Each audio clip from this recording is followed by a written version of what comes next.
That crunching sound you hear is us crunching numbers live here at Equity.Guru as we prepare for today's Investor Roundtable. Chris Perry has been crunching numbers and cookies just moments ago. I was going to say Chris was doing some ASMR. That's what that was. Which would be what? What the hell is that? You know that ASMR thing where people like crunch things next to their microphone so it relaxes you and stuff? What does that stand for? Audio stimulation mess response? Something like that.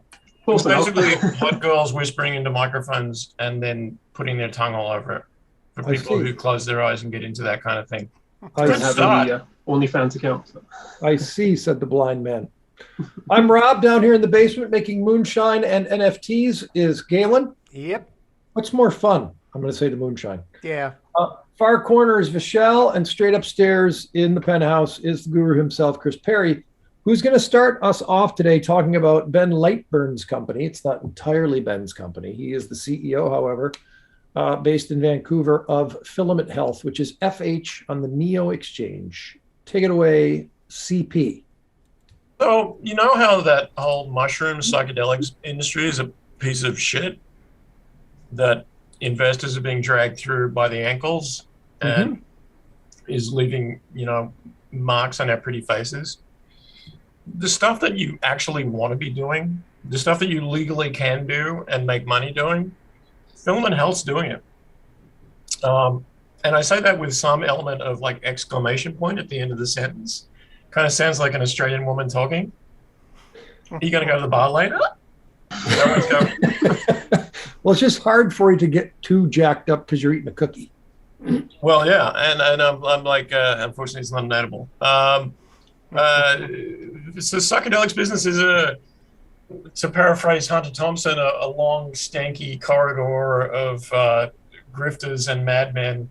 There's also a bad side. But generally speaking, there are some companies that are trying to do the adult business. Now, I will, demonstrate that we are conflicted because this is a client, so we are predisposed to probably liking them. But I've taken a running dump on a lot of mushroom clients over the years, and these guys are doing something that if I was a mushroom company CEO, I'd probably be doing. In that they are going to create a robust portfolio of IP based around extraction of natural psilocybin and the like, to actually be extracting psychedelics. You're not going to go out onto a street corner and sell the product at a 7-Eleven right now, eventually. But we are in that early stage of psychedelics where cannabis was in like 2015, 2016, where a lot of companies are like saying, hey, it's all about the patients, man. When in actual fact, they just want to sell you mushroom cookies later on so you can go down to Third Beach and hit the drum circle. Since that's illegal right now, what is legal is getting a Health Canada dealer's license that allows you to actually engage in the processing of restricted substances, which Filament Health has, and then use that to do some extraction and drug discovery on the natural psilocybin compounds. Now, you can go and make unnatural psilocybin, which is kind of like making unnatural cannabis. How's that working for you, cannabis industry? But what you really want is you want that natural psilocybin that can be used down the road to get high, yeah. But right now in psychiatric uses in therapy, etc., where it is actually legal. This company isn't going and opening clinics in every strip mall. They're not buying Airbnbs and calling them treatment resorts. They're just working on the science, right? You go and get some IP, you lock that shit down, you show that it works, you put it through clinical trials, you sell it to the places that you can actually legally sell it with the dealer's license that they have gone and got, and you've got a business on your hands. Now, when it all opens up into, hey, let's hit bongos and go barefoot and get stoned and talk to dragons in the sunset, great. They're still able to be engaged in that business.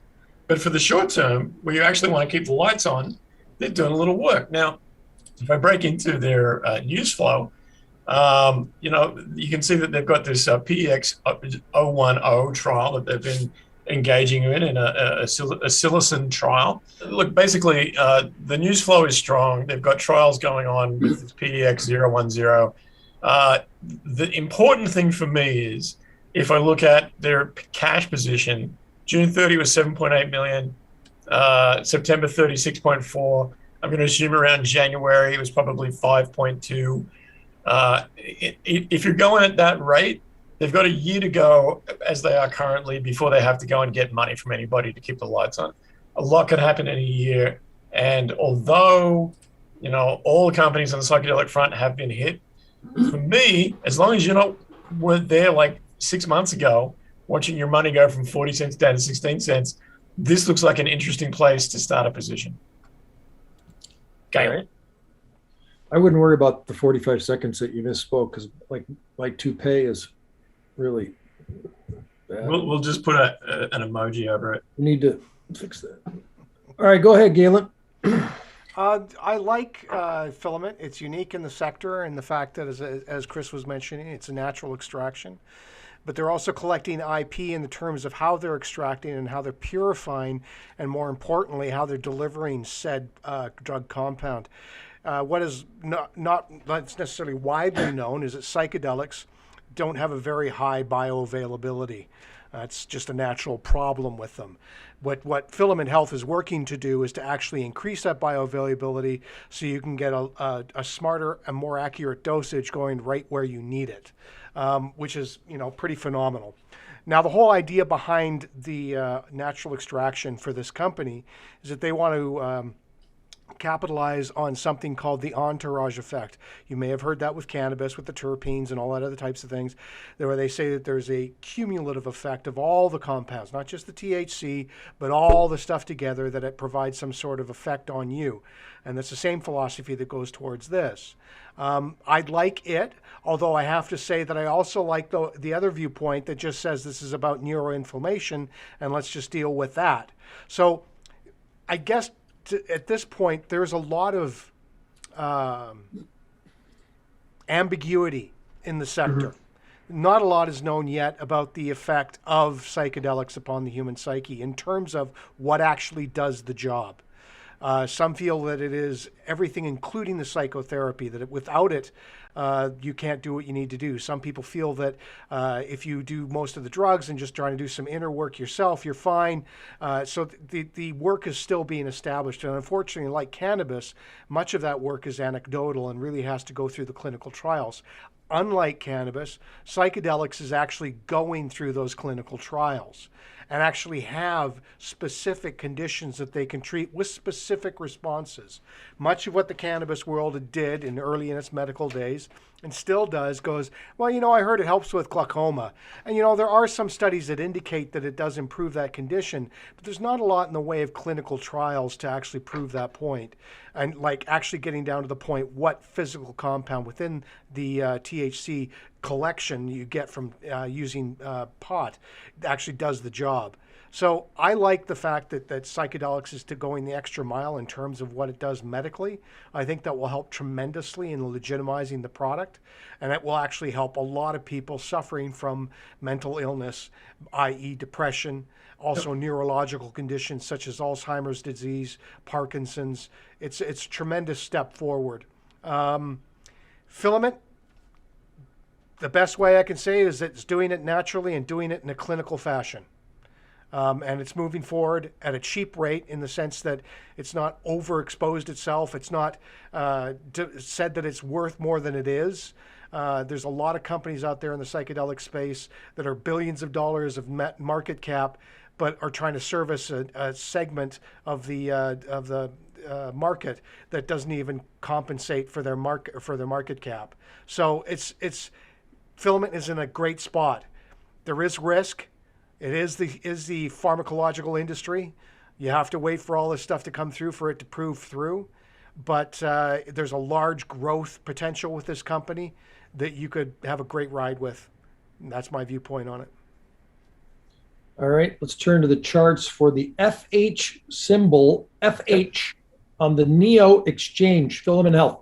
Yep, so before we do that, Rob, just for anyone that's interested in the share price, there is a catalyst. It looks like the anticipated FDA authorization of the PEX-010, which we've been talking about, is in clinical trials here with psilocybin therapeutics.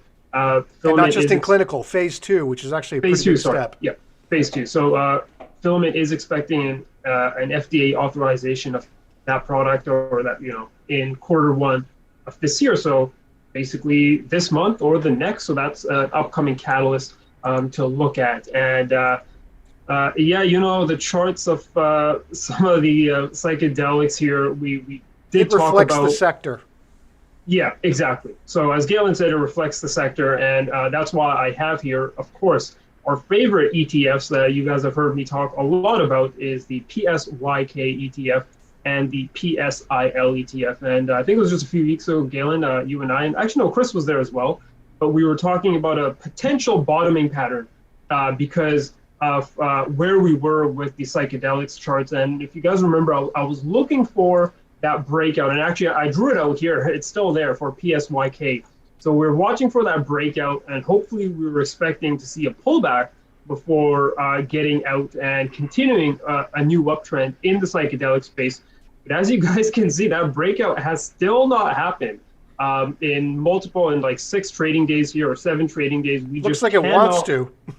Yeah, it wants to, but it just cannot give us that confirmation to break out of $4.20, $4.20, which could be it's indicating that this range is still ongoing, and it could still point to more lower lows here in psychedelics. But if we do get that break, that's like literally all we need just to turn a bit more bullish and get a bit more excited in the sector here. And also with PSIL, you can see here, same thing. It's still ranging, just holding below $5, but this range is a bit longer than PSYK, and we just need that one breakout to confirm a new uptrend or hopefully a new uptrend, because obviously that breakout could get sold off the following day. But it is looking for that breakout just to confirm the beginning of a new uptrend here in the psychedelic space. So I'm keeping an eye out there on PSIL and PSYK, and I think everyone here should do the same as well. However, if you are really bullish on psychedelics for the long term, then obviously these price levels are quite attractive, especially in Filament Health, where we're trading at 16.5 cents, and the stock actually did hit record lows of around 15 cents a few days ago. It hit that on January 25th, and we've tested those lows on the 27th of January and on February 3rd of 2022. All of these were in 2022, and you can see here the buyers have basically kept prices above 15 cents. So there is a group of buyers there, and we're hoping, if PSYK and PSIL do break out above this range to, hint at a possible reversal here in the psychedelic space, that perhaps Filament Health here gets a breakout above, let's call it 20 cents, because now I'm looking at something that looks like a double bottom pattern here that can maybe get us excited for another move. And I would love to see that breakout happen on all these charts here, because if you get those breakouts and you get that upcoming catalyst with the FDA authorization, say this month or next year, I think that would add a bit more excitement here in FH, and will allow the stock to basically hold on to that momentum and continuation higher. So, it's still looking hopeful here. We were hoping these breakouts actually would have happened the last time we talked about psychedelics almost 2 weeks ago, but it looks like we're still on hold and we're still waiting for that breakout. So it's a good time here just to be patient on the psychedelic space. But as Chris and Galen mentioned, if you are, if you really like the company, 15 cents or 16.5 cents is still quite cheap if you believe in the long-term outlook for Filament Health. Yep. And you said this month or next month or the one after, and I think you said next month or next year, but you meant next month or the following month, right? This month, February or March, or the Q1 of 2022. For their authorization approval. All right. So with that in mind, who'd we start with? We started with Chris. You got 7,500 bones. What are you doing? I think at this price, I'd be putting 2.5 down, and I'd be looking to drop the rest on it if it shows a little strength. What's really important to me is that these guys are doing what no cannabis company actually did during the entire rise of the cannabis sector. They're actually doing the clinical trials. right? They're actually putting their products through. They're actually teaming up with other groups. They're getting their FDA applications in order. And, you know, if that works, if they manage to get through that process, this is a biotech company. It's not a shroom company, right? It's going to be unfairly tarnished as a psychedelics company because that's what they're dealing in. But this is a biotech company. All the good cannabis companies, the few of them, are consumer products companies, right? They're consumer goods companies. They're not weed companies. They're selling an end product that people will consume. Same as bleach, same as vitamin D, same as Flintstones vitamins. This is a biotech company. They're going through the same process that any company would that is trying to create a novel medical application. And to be doing that realistically without blowing through many, many millions in budget is quality. I think this is a really great price and a good company that's showing itself and showing its legitimacy. It hasn't put out a single news release that's chasing the market. It is just doing what it said it would do. Now, if you buy it today, then you get to laugh at all the people who bought it at 50 cents and the people who bought it at 38 and the people who bought it last month at 28. Do you want to be one of those people being laughed at by someone else in a month for buying it at 16? I'd take that risk. At 16 cents, I don't think this thing goes much further down. And if it does, then fill the freaking truck, man. Start the car, as the saying goes. Like, get the hell out of the parking lot before someone realizes that you've just shoplifted. To me, this is a good deal. I don't hate it. I see it as a good biotech company with psychedelic roots. And honestly, I couldn't imagine being surprised if in 2 months it had another FDA application for something that wasn't even psychedelics related, just medical related that is in the same business. You know, don't get tied down to mushrooms. Yeah, we all want to get together and get stoned post-COVID. But for all the yelling I do about the shrooms business and people being irresponsible in it, these guys are actually writing the textbook on how to do it right. All right, 2,500 bones. Galen? Okay, well, I like the company. Not really confident about the space yet. I think there's a lot to go. Although Chris does have a good point, there's not a lot worse that Filament could do in terms of share price value. They've kind of gotten down to the nitty gritty as it is. So I think I'd be willing, if I could lose $3,000, throw it down on that. And again, this is, you know, I want to predicate that with that. This is money I can afford to say goodbye to, just in case. But I'll throw $3,000 down and see how this thing plays out over the next 6 months. So, just quickly, like their average trading volume is about $3,200 worth of stock a day. So if you drop 3K on this thing, you're taking the entire daily average volume in one hit. If you put 10K in it, you're driving the stock. You know, this is the beauty of small cap stuff, micro cap stuff, is you can be the bully at the table. And if you have the belief in this company, which I do, then, you know, $3,000 to $5,000 on the nose, suddenly you're the turnaround. Yeah. And part of that might just be the NEO factor too, right? Well, a lot of it might be the NEO factor, but that's another time. What's the debt factor, Vishal, as you tell us how much you're going to spend? So, you know, for me here, I think it's just exactly what Galen said here too. It's maybe more of a sector thing here. He likes the company. I like the company as well.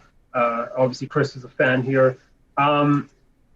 I really want to see this breakout here, though, on PSYK and PSIL. I just want to see that just to get the space sort of going, because I don't want to be someone that just has allocated my money in the space and it's now just ranging while other things are moving. So for me, I'm just going to be sitting on the sidelines on psychedelics as a whole until we get some action here on PSYK and PSIL. But I mean, I really do see, you know, the benefit and the attraction of getting Filament Health at these prices at such a good market cap right now. But I'm just going to be sitting on the sideline just because I'm a bit more of a coward trader, I guess.